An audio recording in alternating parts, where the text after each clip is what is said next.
fuck?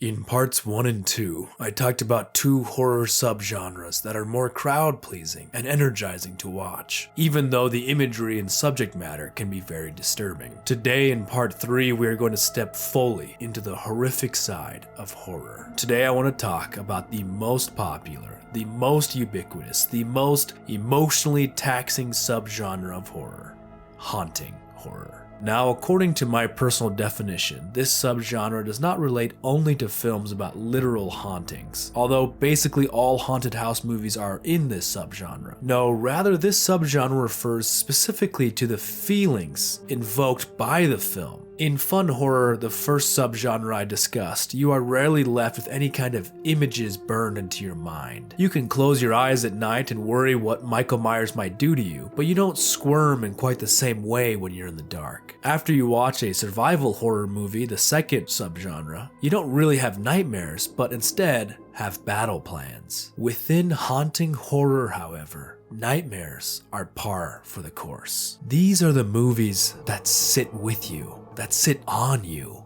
that make you wonder why you even watch the film, that give you goosebumps when you're talking about them even years later. These are the films that sit deep inside of your subconscious for years, that frame your worst dreams and make you scared of your closet. These are the heavy films, the weighty ones, the ones not to be taken lightly. These are films like The Exorcism of Emily Rose, like The Witch, The Babadook, The Ring. These are masterpieces like Hereditary, The Exorcist, and Oculus. These are films that twist around you, get inside of you and underneath you. There are so many exceptional films to talk about, from The Conjuring to Sinister. But today I want to look at one that has often been overlooked. One that not many have high on their lists, but one that stunned me when I watched it. The criminally underrated It Comes at Night. This film is not a masterpiece. This film isn't revolutionary or jaw-dropping, but it is a humbly haunting film that is far better than people give it credit for. I was honestly nervous to revisit this movie. I like scary movies, I really do, but I don't always like the night after I watch a scary movie. I have a bad habit of watching scary movies alone, late at night, in pitch blackness, so when they scare me, they really scare me. Even in my 20s, there are plenty of times that I have left my bedside light on for fear of what might be lurking in the dark corners I can't quite make out. It Comes at Night is certainly not the scariest movie I've ever seen, but it has this way of worming itself deep into my brain. This movie can easily slot itself into the zombie, post-apocalypse, outbreak kind of genre. Aesthetically, it can be a companion piece to The Last of Us, one of the greatest games I've ever experienced. Tonally, however, it doesn't fit well with the mainstream post-cataclysm fare. It doesn't have the same action beats, the near misses, the gun-toting heroes like those films are full of. It Comes at Night fits more cleanly in with psychological horror. It's slow, purposeful, plotting in an atmospheric way. Anytime the sun goes away and the house is drenched in shadow, you start to squirm. It doesn't feel like a home anymore, it feels like catacombs. Joel Edgerton is a deeply, frustratingly underrated actor. I love him in everything I've ever seen him in. He's famous enough to be recognized, but so few people know his name. He commands a lot of authority and aggression in all of his roles, mixed with a constant pulse of pathos. There's something stony about his face, but soft about his eyes, that make him a superb screen presence. His character of Paul is utilitarian, coarse and pragmatic, full of ruthless intelligence. Kelvin Harrison Jr. has a lot of tenderness to his face. He is constantly a lamb in a world of wolves. This endears him to you immediately because you know he isn't built to survive this hard world. All the gruffness of Edgerton plays cleanly with the smoothness of Harrison. Christopher Abbott and Riley Keough as Will and Kim respectively bring a warmth to this movie that the main family completely lacks. The red hue of their room is diametrically opposed to the green palette of the rest of the movie. The first time we see real smiles, real laughter, is the first night they're in the house. Once they appear child in tow, life suddenly doesn't feel so uneasy. You could almost be convinced that this movie is going to be good times from here on out. The world seems livable again. There's art and learning and love. There's a sense of sensuality, of playfulness. Riley Keough is perfectly cast. Maybe because I'm in love with her already, but she's just so charming that I can't blame Travis. As the movie goes on, the paranoia really starts to creep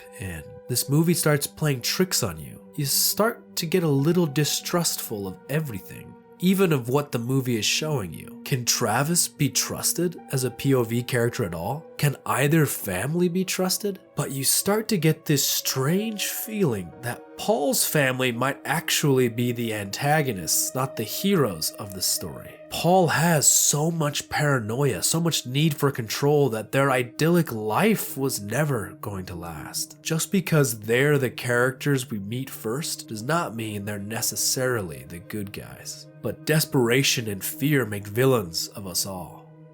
Trey Edwards Schults, the director, is the real hero of this movie. The film's grainy, earthy, organic texture is so visually stimulating. I have always preferred movies shot on film. Whether this movie was or was just converted in post to look like it, I don't know. When movies are shot digitally, they can still be stunning, but they don't have the same tactile tangibility that film gives you. This movie feels tangible. Everything about the way the flashlights glint across the camera lens and the dust particles float in the air, I just love the thickness of it. This movie has no right being as visually stunning as it is. These shots still stick with me.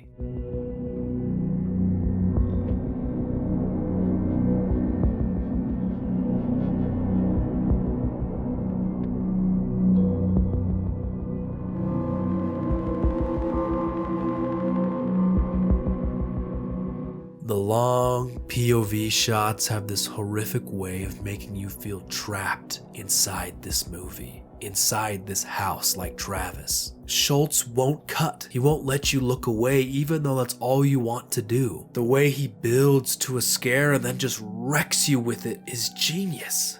It's not new, but it's expertly done. Some of the jump scares got me so bad that it was honestly stressful to watch this movie again without knowing exactly when they were going to come. Yes, I'm talking about the grandpa's scream. Oh my gosh.